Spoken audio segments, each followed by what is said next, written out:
big picture that we've already heard, but how is it actually affecting people on the street? We caught up with some more people to find out how it's affecting them.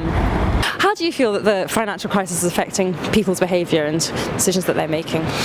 Well, from what I can observe, it appears to me that everyone's starting to live my kind of lifestyle. I've always been pretty frugal and counted the pennies, and so I find that rather annoying, because I was the one looking out for the bargains. Now everybody's in front of me, barging past or whatever. How's it affected you?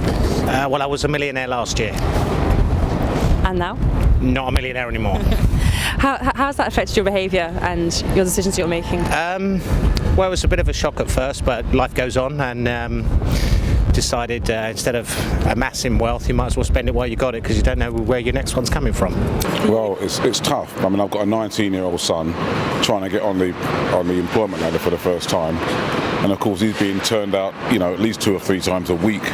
Now, as hard as he's worked to get to where he is, because what he's finding is he's competing with experienced people who are taking first jobbers salaries. So, he's not just competing with people of his own category, but he's competing with people who've been in the market, 25, 30 years too. I think my job's in a possible redundancy situation at the moment.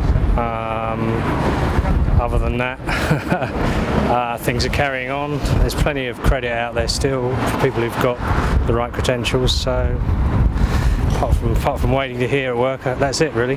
What are your main concerns for the next year or so? Staying employed, probably. Does that make a difference in the way we make decisions at home? You talk a bit about cost cutting there. I think we're keeping a more stringent eye on money's in and money's out, and really what's worth paying for, and whether it's worth it or not. And I mean, hopefully we're not going to be able to not do things we might have wanted to do otherwise, but yeah, just having to be aware of things. Okay, well, seriously, I think there's I just feel for all the people who are losing their jobs. I know some folk in my own church, for example, they've lost their jobs, some have lost their homes.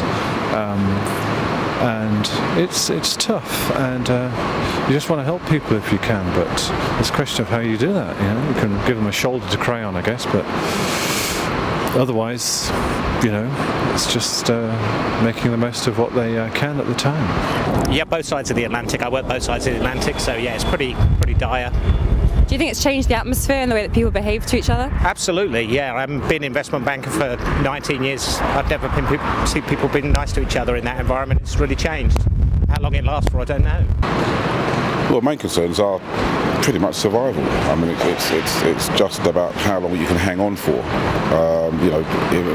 Some people are going to have to think about giving up things that they've worked all their lives for, and that's an absolute reality. I mean, there's no getting away from it.